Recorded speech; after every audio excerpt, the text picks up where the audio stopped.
Hey folks, make sure to stay up to date on all the latest episodes by following us at Get Wrecked Podcast on Instagram and Facebook. Or if you have any recommendations you'd like to hear us review on the show, you can contact us directly via email. Or, I don't know, maybe you just want to send us some feet pics. You creep. I don't know what you're into. I don't care. We'll review those too. What do you think of that, huh? In any case, all your requests, feedback, and general criticism of the straight white patriarchy can be sent to getwreckedpod@gmail.com. That's GITRECDPOD@gmail.com. Now, back to the show. Hey guys, Thor here again. Just real quick before we start the episode, unfortunately, when we recorded this one, we had some technical difficulties with the microphone. Unfortunately, didn't realize it until after we had already recorded. So I've done my best to kind of try and fix the audio as much as I can, but there are definitely some rough spots in this one. I do apologize. I hope it's not too rough to listen to. And it's only about probably like 20 minutes where it gets real bad. So thanks so much for bearing with us. And I hope you enjoy Halsey's If I Can't Have Love, I Want Power. We had a conversation about going to karaoke and singing Hey Jude, but singing the whole song with na, na, na, na, na, just doing Nas the entire song. Na, na, na, na, na, na, na, na, one of the greatest ideas we've ever had. That would be pretty hysterical, especially if one of us, who screams in the background that's like Judah, Judah, Judah, Judah. Is that Paul or is that? Yeah, that's Paul McCartney. Okay, I'm pretty sure. So one of us would have to do that, but make that na na na na na as well. Na. Yeah, that'd be great. They'd never let us do it. That song's like 12 minutes long.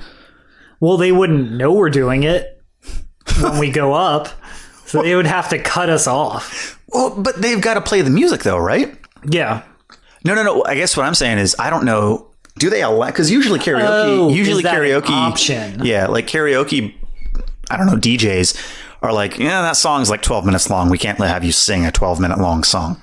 Usually, it would depend. I would bet there are some. It's because it's probably like just in the collection. Sure. But nobody would ever pick that song. That's true. Yeah, nobody. You'd be insane to pick that song. Yeah, and you're kind of I don't know. I feel like karaoke etiquette, and just from our experience doing karaoke, you generally don't do that type of stuff. Like, you try not to pick an 8-minute song.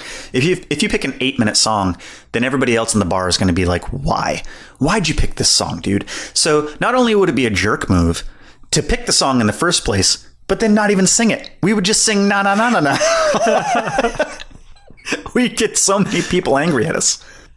Then we leave. Yeah, then we leave. And we have to just like the Beatles, we'll disappear. Just disappear. Yeah. We would have to do it at a place where we don't intend on visiting very frequently. Yeah. Yeah. Are you ready? Do you want to get into this? Yep, I'm ready. So, future Thor, cue the intro music and let's get going.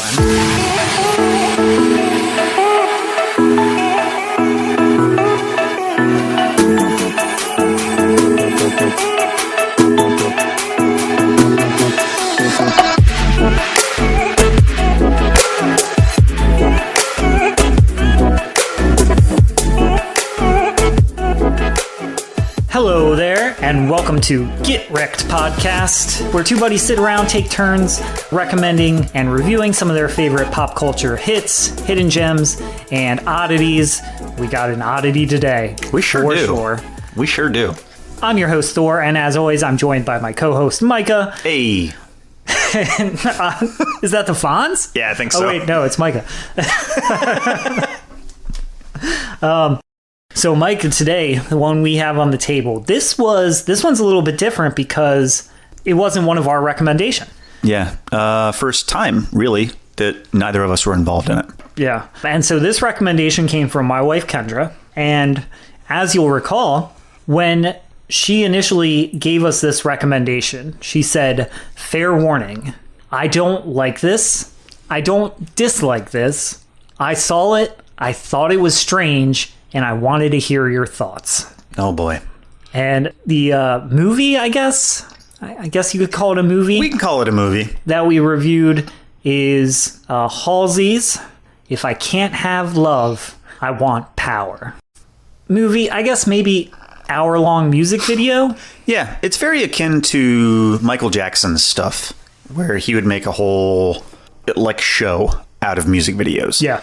But it's done on a different level, I think, for this. Yeah, it was basically, I'm pretty sure all the music was the whole album.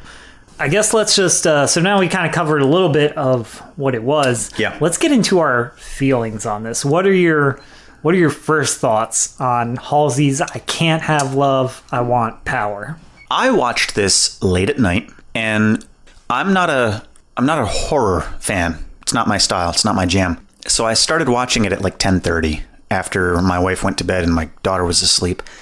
And it starts, and I was initially pretty surprised by the quality of the cinematography. I thought like the video quality was nice. The editing, the directing was all pretty cool. And when so there's a very beginning scene where she's looking at a mirror or looking at something. So it starts, and her husband, she plays a queen in this kind of like weird Victorian landscape world. And the king, her husband, is dead. And then she like goes into this room, and there's all these people around. And then she looks up and she sees herself in the mirror, and then her reflection changes and she looks like some spooky witch.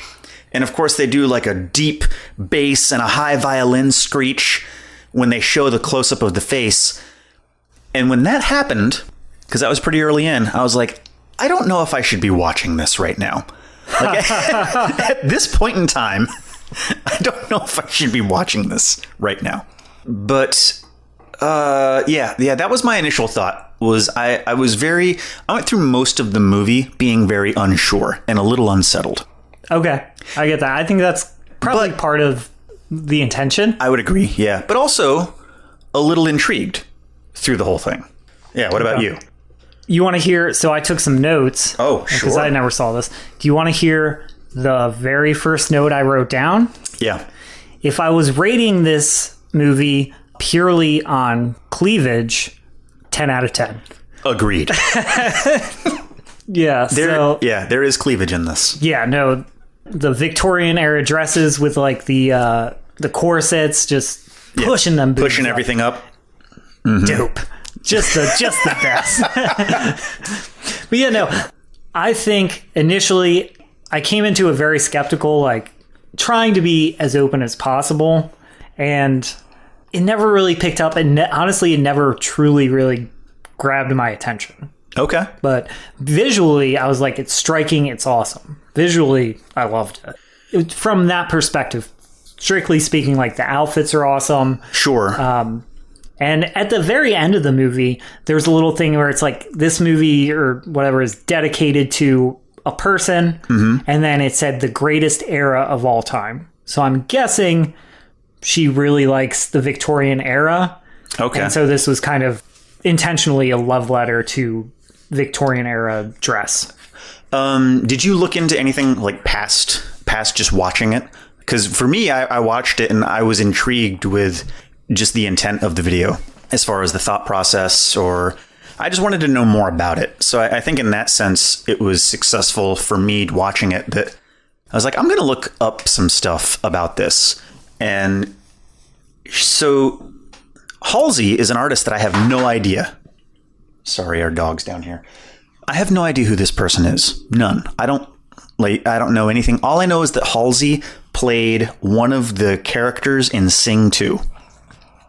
Interesting. Okay. That's all I know. I don't know if you've seen that movie, but no. She's a really spoiled fox, coyote, wolf, and she does, she sings in the movie Sing, go figure. And I just found that out today. But anyway, she said, Halsey, that the whole album is a concept piece about the joys and the fear of being pregnant and childbirth. Okay, I get that. So the whole thing, and I don't know if the video reflects this 100%, but I guess the music behind it is all about just the both positive and negative, the beautiful thing that childbirth is, that being able to conceive and have a kid is, because it's an amazing thing. But also there's like a really ugly end to it, and it's kind of dangerous for the woman if things go wrong, or there's lots of possibilities for complications within pregnancy, and both for the baby and for the mother. So I think like that's what her intent was, to kind of capture all of that, because when they filmed this, she was pregnant. Oh, so she was actually pregnant in those scenes where she's super pregnant? Well, I read an article, and it was done in, I think it was done in a couple of months, and she was about 5 months pregnant through the whole thing. Okay. Or a couple of months, 5 months pregnant. She was about 5 months pregnant in the time that they recorded it. So that made me think, after I read that, how did they do a lot of the scenes where there's nudity in it? Because with the storyline, you don't know that the character's pregnant at the very beginning. And that comes in after and later. So when you're 5 months pregnant, you're showing a little bit. Like, maybe not a ton, but you're starting to show. And she did not look pregnant in the beginning of that movie. No. Like, at all. Even in the scenes where she was wearing nothing, she did not look pregnant at all. So that made me wonder how they filmed it. Yeah, those scenes, I guess, probably filmed first. Probably. Maybe. Yeah. But anyway, those are my initial thoughts about it. How do you feel about the storyline? Like, what exactly was the storyline, or at least what did you get out of it? Here's the thing. So I didn't look a whole lot into what was the purpose of this or anything. Sure. But I did read a few like reviews. Okay. And you should never read reviews, because people are stupid. Unless it's us reviewing stuff, because we're not stupid. Most people are stupid. Agreed. And you get to hear all the things we like and dislike. So so you can gauge that. I feel like if you leave a review on something, like if you go to Rotten Tomatoes or something and you leave a movie review, this is a tangent, but it needs to be said. If you're on Rotten Tomatoes leaving a movie review, you should be required to list your top 5 movies. Because if your top 5 movies are like, I don't know, name bad movies. Lucy. If your top movies are like Lucy and Hackers, Jumper, Looper, anything that ends with it's never going to be good. But if those are your top 3 movies, I don't care what you have to say about other movies, because you like stupid movies. Sure. Yeah, for sure. In any case. So I read some reviews, and a couple of them said, visually it's stunning, very cool, couldn't follow the plot line. Okay. I hated the plot line. My problem was there really wasn't one. It's super simple. She gets pregnant with a guy who's with the king's baby. He's kind of abusive and a jerk, so she kills him. Yep. And then she starts going wild. She's like going down on women and getting drunk in public, and all the nobles are turning their nose down, are like, shit, that's not very ladylike. Yeah. And then basically she goes home and says, you can't do nothing. I got the king's baby in me. And they're like, okay, well, once it's born, we don't need you anymore. And then it gets born and they kill her. You can explain the plot line in 30 seconds. It's not that... Yeah. Like all the stuff around it, they're like the little interactions and things that are neat and can raise some questions, I guess. But overall, the storyline is... Not that in-depth. Yeah, it wasn't an in-depth storyline, which I was promised a weird story that I wouldn't be able to follow. And I was like, So I was disappointed. Maybe it's just because I was expecting Did you read that something. before you watched Did you read the review before you watched it? After. Okay. Yeah, for me, like it definitely was not a complex storyline. But I think what the intent was to try and... The storyline was not complex, but I do feel like they did a decent job of trying to convey emotion through the cinematography and through the combination of that and the music. And that I enjoyed. Usually. But then there were a lot of times where I was like, why am I watching this? Or what's the point of this scene? Yeah, some of them seemed drug out as well. You know, it's funny you say, because there really is very little dialogue in this. Yeah. Another note I had wrote down is, I really think Halsey's acting was excellent, except for the times when she was talking. She only had, there was literally one scene where she had a couple of lines, where she was arguing with the noble, like, I got the king's baby in me, that part. And I was like, I didn't think it was very good. Didn't buy it. Like, stick to singing, you know what I mean? But that being said, a lot of the scenes where she just gives a look, and it says so much. It actually is very cool. Yeah, it was an interesting thing because there was a lot of kind of nods or hints to this weird macabre horror side to the world, but it never really got fleshed out. Yeah. In my thoughts. So the movie starts and they find the king dead, and she walks in, and parts of it were neat because there are really cool things that you can do through visual storytelling and not saying anything and not trying to just dialogue and exposition dump things to the reader or to the viewer. And I feel like when done correctly, that's really, really cool to watch. I feel like they may have been trying to do that, but it wasn't done super effectively. Like when she walks in and she sees the king dead, there's a solid, I think, minute where everybody's just looking at each other and the king's dead on the floor. And then music starts. And to me, I was like, that's not how this would happen. And I understand that they're trying to be thematic and get that. But like the king is dead, the queen's right there, and everybody's just looking at each other. And like you're not seeing people freak out in the background because the king is dead. You're like, everybody's just standing around looking at each other. And then music starts, and then the story kind of progresses. And there are a couple of scenes where that happens. It just seems kind of drawn out. Yeah. Like they're trying to pull something from you, but nothing is really being pulled from me. I agree. I think a lot of the scenes 30 seconds shorter. You gotta trim them here and there. What do you think of the music? Because ultimately this is kind of a movie review and an album review. Yeah, and that's the strange thing about this. So I gotta be honest with you, I was kind of digging it. Yeah, right? I was kind of digging it. I had no... There's always this kind of this feeling of snobbiness that I get, and I shouldn't have it, but I do. And I think it's because I was a high school student in the early 2000s where I'm like, I like quote unquote real music, not this pop bullshit that's on the radio. Yeah. Right? And that's just a dumb view to have.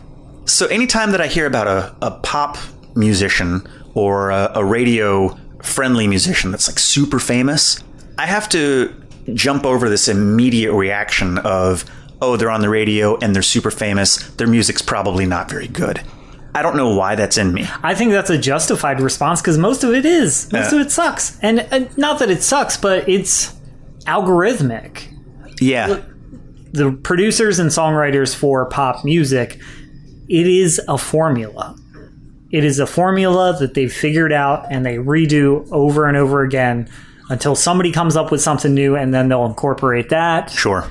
And slowly it changes, but it is all homogenized. And so there are, every once in a while, somebody will come out, and I agree, because I don't love pop music, but I think Halsey kind of has a unique take. Yeah. A unique take on pop music that I like. I enjoyed... She feels like an artist.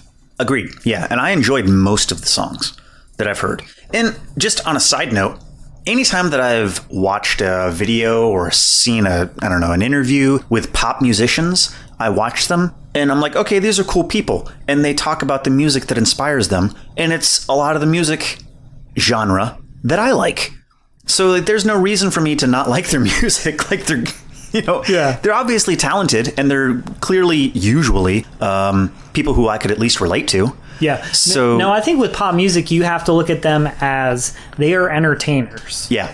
First and foremost. And so a lot of times, no, they're not writing or producing the most challenging music. Oftentimes, they're not writing music at all. There's people that get paid who are too ugly to, honestly, they were too ugly to sell out a stadium. Mm-hmm.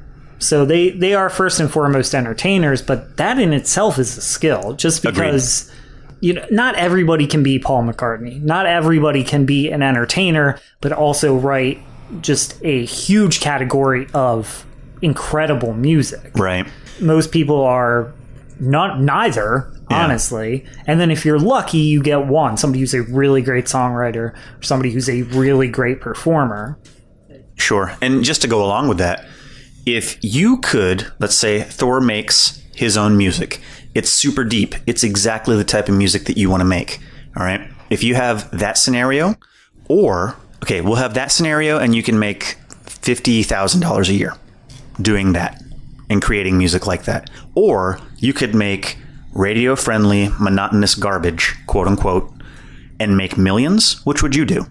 Oh, you know, I'm making millions. You're making millions, right? Exactly. So, and I'm sure that there are, like Ed Sheeran, for example. For me, the first song that I knew who Ed Sheeran was the "I See Fire" song at the end of Desolation of Smaug, The Hobbit 2. Yeah, that's an amazing song, and like the scene.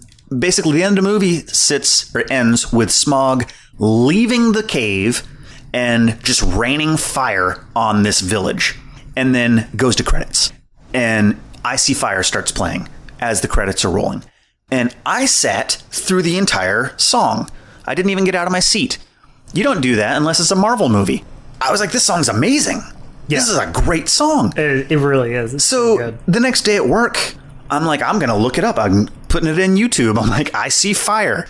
And I found it and I'm like, Ed Sheeran. Okay, cool. I remember thinking, this is a guy that I'm going to get to love. Like, this song is amazing. He's super talented. I love the sound of his voice. And then I see that he's got a couple of albums out. I listen to the album and I go, this is Ed Sheeran? I hate this. I hate everything about this. Because it's the radio friendly, it's the pop music, it's the music that makes millions. I'll tell you, I became a huge Ed Sheeran fan probably about 10 years ago. Yeah. But it was, Kendra had randomly, I don't know where or when she found them, but it was a live recording, a live performance at the iTunes Festival that he did.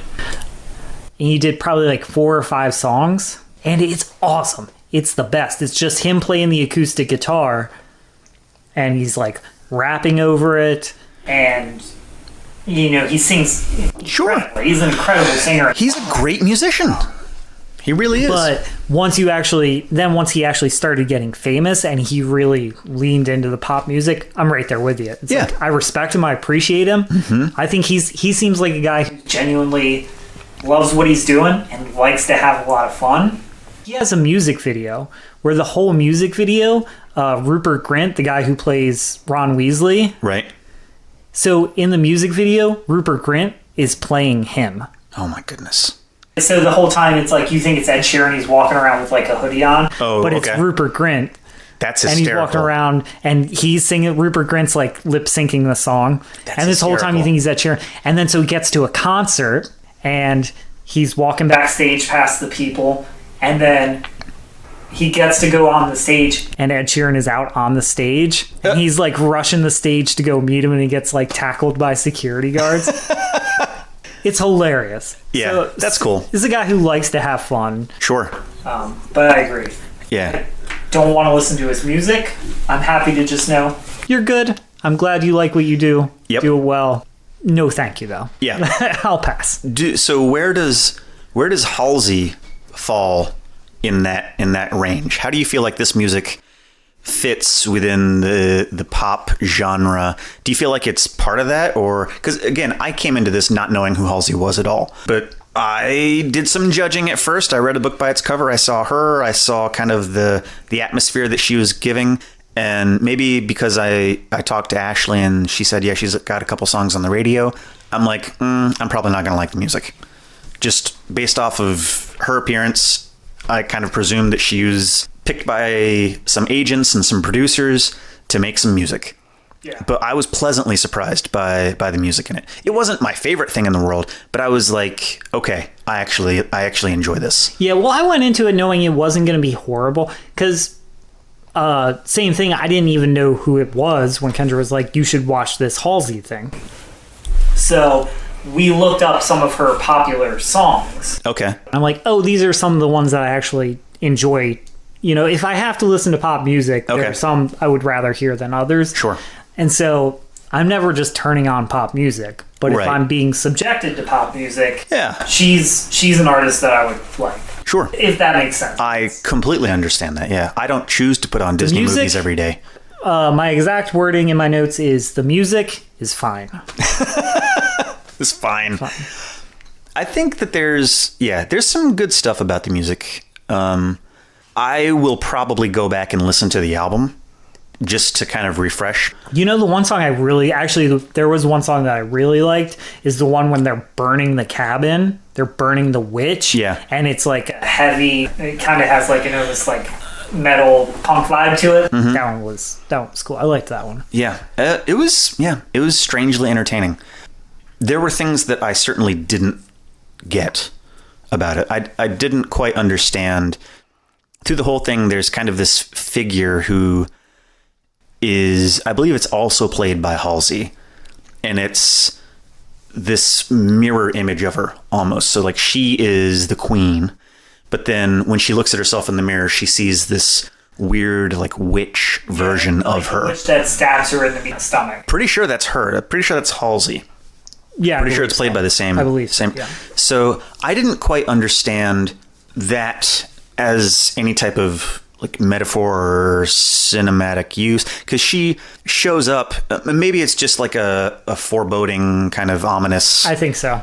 I think that's what it was. Thing, like the negative side of everything, because on her end, everything like the saturation is pumped up a little bit, and it's very posh. It's very grand and very Renaissance, like, the giant elaborate dresses, all of that. And then when you look at her in the mirror, it's super dark and her hair's all frayed and she's got spooky makeup on.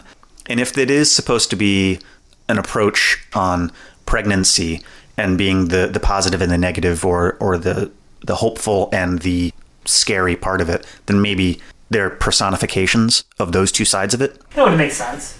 Because also at the end, when she's about to have her head chopped off, she goes into like the dream sequence of seeing her child get born and actually raise it, and then they chop her head off. Yeah. And then kind of the outro scene is the witch version of her, and she's walking around, and all the people who killed her, their like heads are on spikes and they've been slaughtered, and it's yeah, and so that was a weird thing too, because so she basically is like, whatever, I'm the queen, I've got the king's baby. And then they're like, well, yeah, but as soon as you have the kid, if it's a boy, we're going to take it and kill you. And if it's a girl, we're going to throw it in the river and kill you.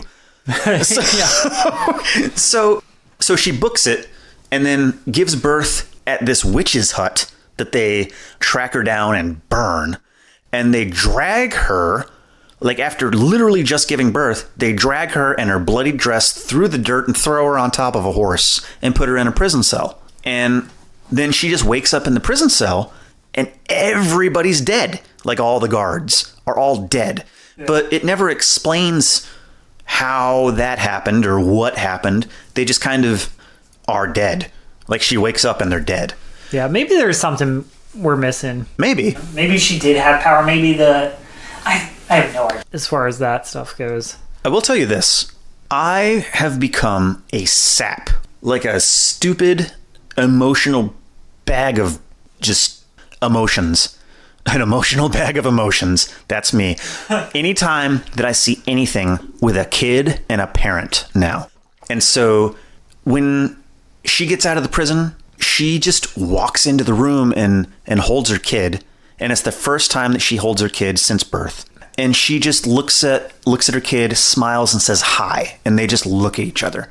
And knowing that emotional connection, when you see your kid and your kid recognizes you as just another human being for the first time, and you have that locking contact of your eyes looking at each other, that's a powerful moment in life. And just seeing that, I think that they portrayed that really, really well. And then I guess in the storyline, they let her just like, oh, okay, I guess she's out of prison and all the guards are dead, but we'll just let her kind of carry the baby around for a bit. And then we'll cut her head off in a little bit. Yeah. So then she carries the child to the execution scene, is getting ready to walk up onto the freaking platform and stick her head in a guillotine, and then just hands the baby to, I don't know, a midwife or somebody, and then just voluntarily sets her head in there. And then she's got that kind of weird vision dream sequence, and it's just her and her son, who is in this vision a couple of years old. Yeah. And they're just in a field, they're laughing and just having a good time. And that is such, again, that part hit me, because as a parent, there used to be things that were joyous to me, where at the end of the day, I'd want to come home and like just not talk to anybody, and I want to play video games, just have kind of some me time to de-stress from work, or just kind of have some isolation and solitude. But now that Freya is getting to the age where she's playing, because she's around that age, right? She's 3. And now that she wants to play, that's the joyous part for me. Like, I don't care about playing video games at night and de-stressing anymore. Like, seeing her want to play with me and smiling and laughing and just having a good time. That's how you de-stress now. Yeah. And so seeing that got me worked up a little bit, not to the point where I started tearing up, but seeing that and her just kind of having that vision, I don't know, I could relate to it. And that was very, very cool to see. And then it's swiftly ended because they just decapitate her. Yep. She starts laughing, cackling, chop her head off. Yeah. And then now you're in a different dream sequence where she is the demon witch lord, and everyone is slaughtered. Yeah. And the place is burning, essentially. Sure. Yeah. It was very strange. Yeah. You know, the thing about this movie, you know what I hate the most about this? Because generally, my wife, before I came here, she said, you know, I've seen it twice now, and I still don't exactly know how I feel about it. Okay. And I kind of get that. I kind of feel the same way. Is like, I didn't not like it. Right. But I would never... Well, I don't know. I don't feel like I would ever watch it again. I don't think I would watch it again either. But the thing I hate about this, the name of the show is called If I Can't Have Love, I Want Power. She kills the guy, and then she decides to just tramp it up and drink and piss off all these nobles. Right. So they end up killing her. Yeah. It's like, so she doesn't get either. Love, but you didn't get power either. Yeah. You got your head chopped off, lady. That's it. Come up with a different name. Yeah. Come up with a different name. It's a dumb name. Yeah. And that's one of the, yeah. That's because here's the thing. I hear that name. I'm like, oh, this is going to be a story about her struggling or scrapping to remain in power. Sure. And maybe the power, the only thing I thought is maybe the power is her, all the things that she did is essentially shirking the expectations of her as the queen, and you should be a proper lady. Yeah. And she's like, no, I'm going to booze it up with the girls and get crazy. Maybe that's the power. Yeah, I think the power to be yourself. Maybe. Stupid name, though. I stand by that. That's a dumb name for what it was. For that movie, yes. I would say for what the storyline of that movie is, I would 100% agree with you. I think that the title, because that's the title of the album as well. Okay. And I think that the title is... Yeah, I did no research. No, but makes sense, though. But for the movie, I completely agree with you. I think that's kind of like you didn't get anything. For the name of the album, I can maybe see more of a connection there. It's a powerful name. Yeah. Because I love the title. I think that's an awesome title for an album. I just didn't realize that was the name of the album. I would imagine that the power that she's referring to is body autonomy, being control over everything that's happening with her. Because she said that she was reflecting on her pregnancy through the whole thing. So, and that's just my guess. I could be totally wrong. No, I think, like I said, that's really the only... Yeah. You know what I really hated about it? What's that? The kerning in that freaking title card. Oh, where it's offset weirdly? I hate it so much. See, I hated it so much because It's justified, all right? Justified is a typography term for how your paragraph looks, all right? So there's like left justified, and that's where the left side of your paragraph all lines up. And then there's right justified, where the right side of your paragraph all lines up. Like it's all stacked on top of each other neatly. And then there is just quote unquote justified, where it does it on both sides. But in order to do that, so it lines up evenly on the left and the right from line to line to line, is you have to adjust the kerning of each line of text. Kerning, for those of you who are totally unaware, and Thor, this might be you. Sounds like some dork shit to me. It's I'm sorry. It's certainly graphic design dork shit. It's typography nerd stuff. Kerning is just the spaces or the amount of space between letters within a line of text. So if the letters are super scrunched up next to each other, then the kerning is very, very low. If the spacing between each letter is very, very big, then the kerning is very high. And so when you have it so that it lines up on the left and it lines up on the right, you have to adjust the spacing of the letters to make it line up. Yeah. But it looked awful. It looked horrible. I loved it specifically. Thor, it was the worst. No, exactly. It was terrible. But I was like, I saw it and I was like, this has to have been a conscious decision. Absolutely it was. Intentionally to make you feel off balance immediately. Exactly. Specifically me. Make me feel off balance immediately. I mean, because you're somebody who or spends your life thinking about art. Yeah. You know, a very large part of it compared to probably most people. Yeah. But even me, just as a regular, I'm like, that doesn't look right. That's terrible. And I was like, that has to be intentional, just to knock you off center right from the get-go. It was horrible. I thought was a interesting choice. I'm sure that that's probably why they did it. You don't do that accidentally. Yeah. But it was bad. I just hated it. I hated it just because I'm kind of a snob, and there are rules that you follow in design, in art. They're just like kind of rules/guidelines that say this is what the human brain likes to see, and you try to bend those when you can, but you bend it to a degree, knowing what the rules are and knowing how to get away with it. And I felt like that was just so egregious.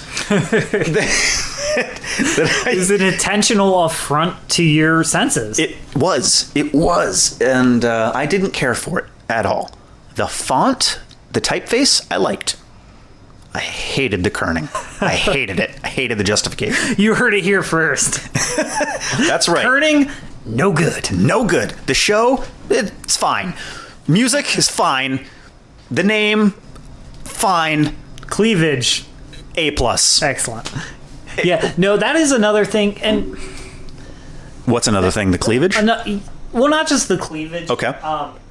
Like I said, I don't particularly hate or love this thing in any way. But there is one thing that I truly appreciate overall.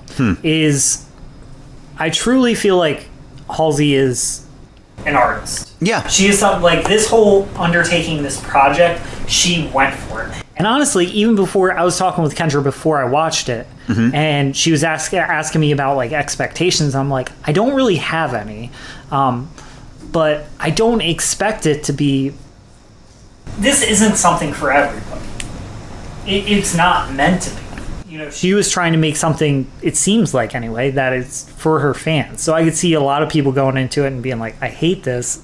I don't get it. Yeah. But for me, I appreciated that she took a swing and she did something different. This is not... Yeah, it's unusual. Something that anybody's ever really done. It's certainly not in this way. Yeah, like I said, Michael Jackson's the only musician that I can think of. Thriller and stuff, he did a lot of these, But so she really, as an artist, she really took a swing. Whether you like it or not, that's irrelevant to the fact that she tried to do something different, tried to think outside the box, tried to make the kerning on the letters crazy just to set people off balance. So whether the execution was something that you enjoyed or not, it's not really the point. What's cool about it is she's somebody who's actually trying to do something interesting. And there was not a lot, but there was some full frontal nudity. Yeah. And on her part. And I was like, I appreciated that because that has to be wild. You're somebody has made a name for herself. Mm-hmm. She is famous. There's no reason she needed to do that. Sure. But she's just like, here it is.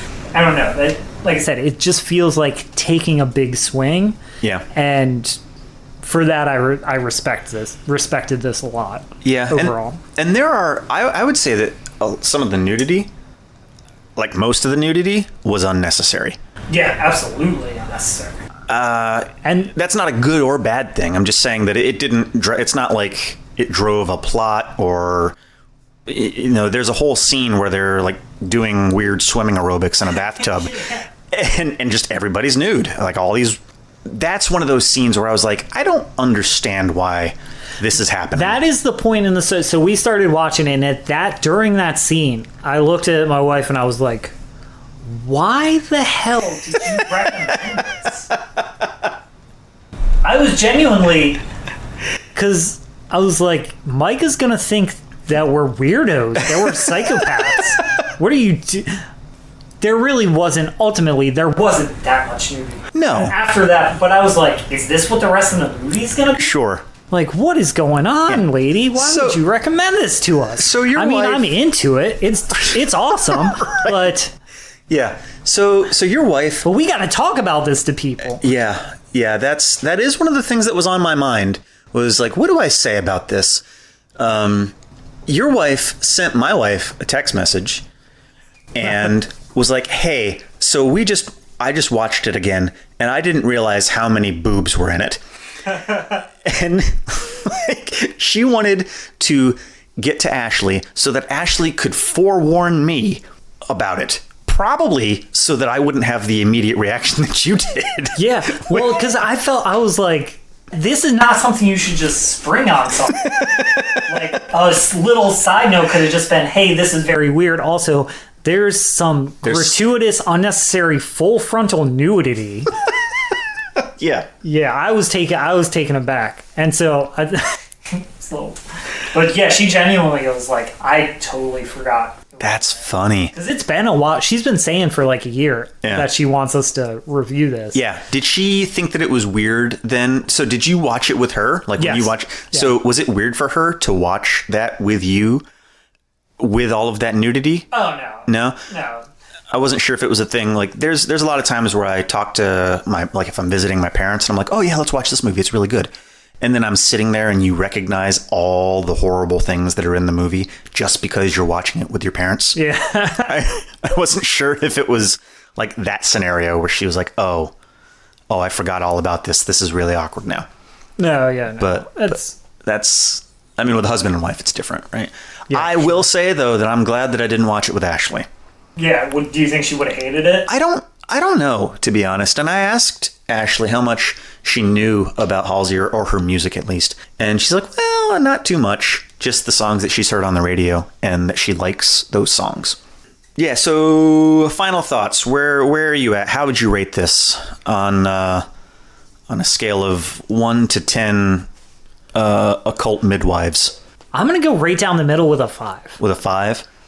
And if anybody is listening to this, if you haven't watched it, just go into it with an open mind. It's only an hour. Here's the plus of this film. It's an hour long. You're probably not going to love it. Sure. You're probably not going to hate it. You're going to be a little bit weirded out. But it's interesting. Yeah, and you might love it or hate it. And maybe it's not weird to you at all. Yeah. So there are a lot of different feelings and things that could happen. But yeah.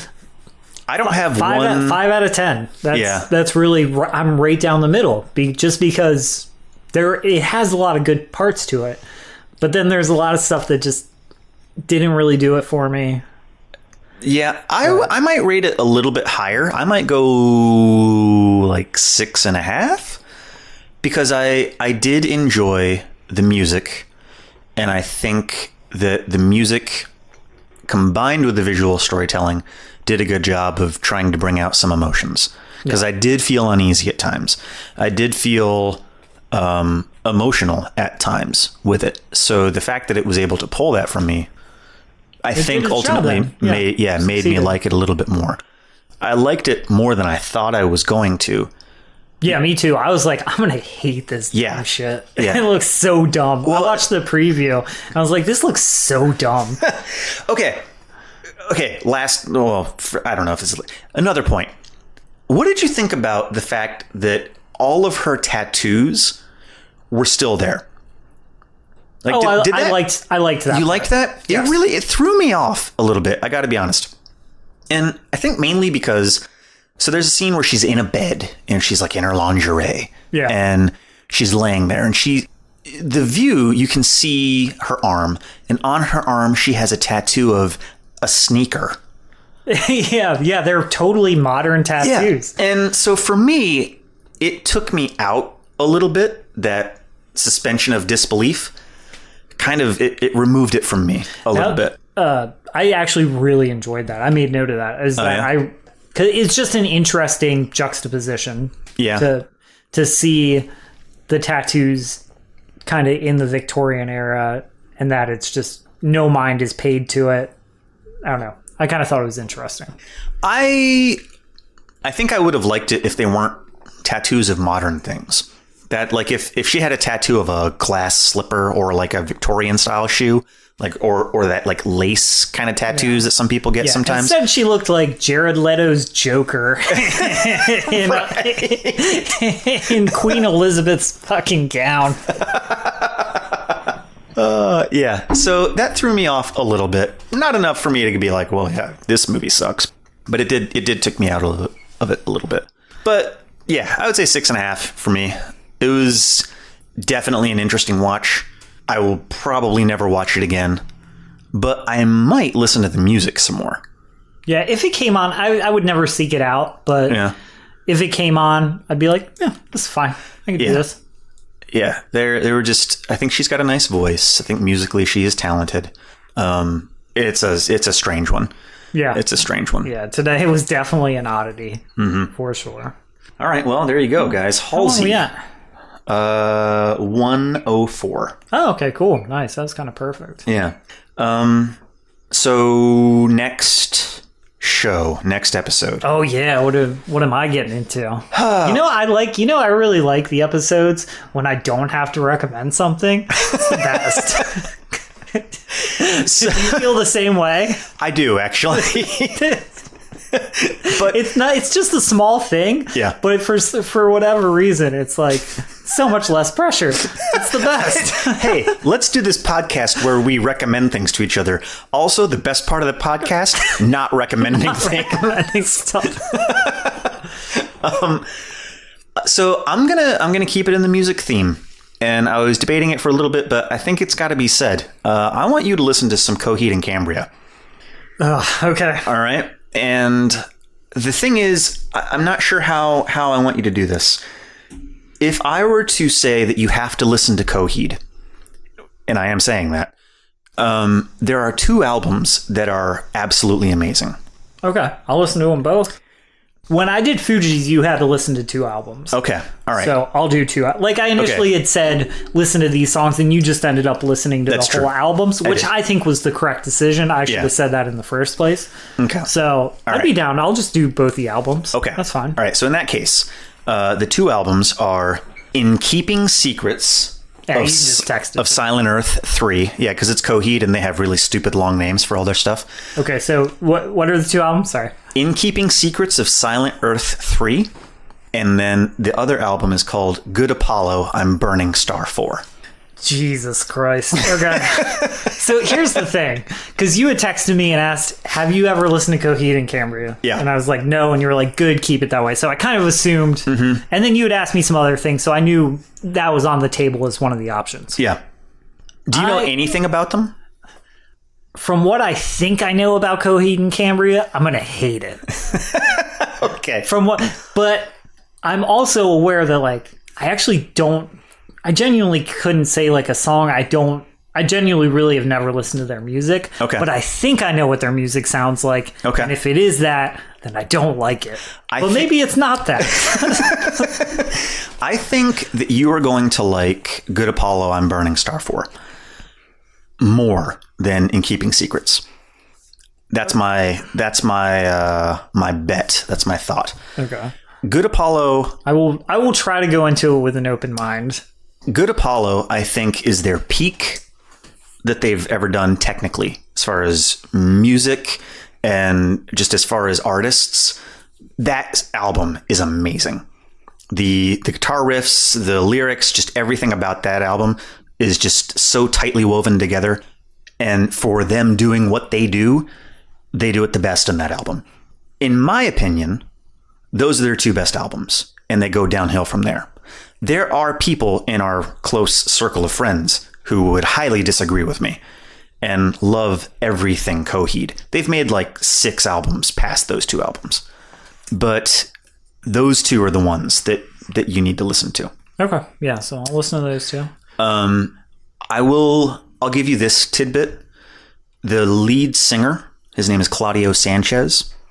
He had this idea to write a comic book. And the music is the storyline that is the comic book. Oh, neat. Okay. So kind of like a Halsey's If I Can't Have Love, Then I'll Have Power type situation. There's multiple medias, of this. Yeah, I'm not going to make you read the comic book.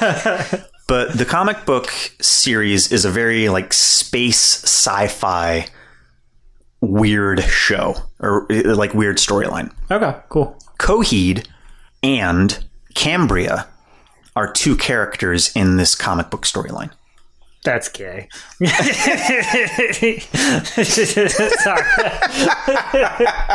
But okay. So that's where the name comes from. Yeah. But everything that they sing about in the 2 albums that you're going to listen to. So they based their band name off this comic book. Correct. That the lead singer wrote. Okay, so he wrote the comic book before they made the band. I don't know. Okay. So, I mean, he had to have the storyline before he wrote the band.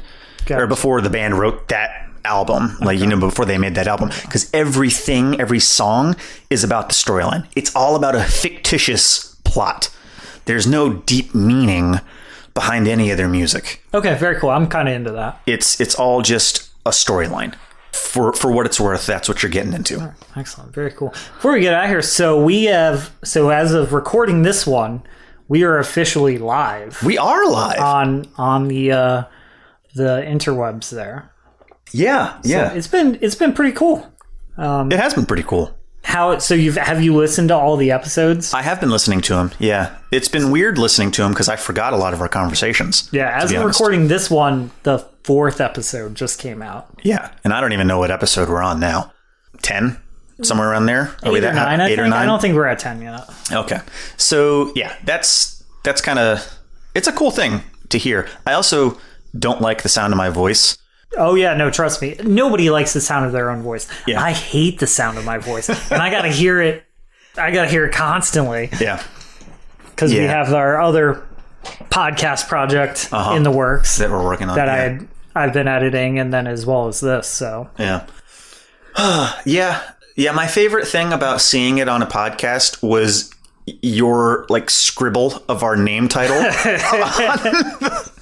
On the freaking notebook paper, just get wrecked in red marker. And my mother called me and she goes, "What is this?" She's like, "What is this?" She asked me if it was a child's drawing.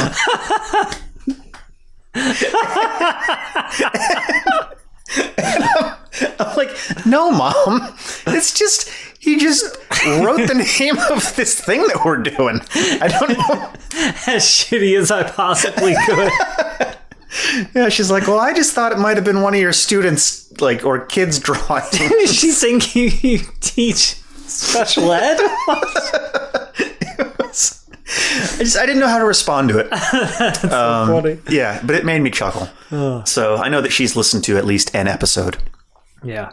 Well, that's good. Because here's the thing is, so now, I mean, if you want to suggest something for us to review, sure, as my wife did, you can now go to our email and suggest something that you would like to hear us review. And shit, you can come on. Yeah. If you live in the York area. Yeah, South Central as PA. I assume you probably do. Probably at this point. You can come on the podcast and we'll review it with you. Absolutely. We'll talk about it You can with send those right to getrectpod@gmail.com. That's GITRECDPOD@gmail.com. Cool, man. I'm excited for it. So next week, Coheed and Cambria. And this is the first 2 albums. It's that's kind of a complicated answer. Fine then. So the 2 albums, you just say the 2 albums. Yeah. So it's In Keeping Secrets of Silent Earth 3 and Good Apollo, I'm Burning Star 4. Yep. Super pretentious. You're going to love it. Maybe. You might hate it. You'll probably hate it. Find out on the next episode. All right, everybody. As always, stay wrecked out there. That's right.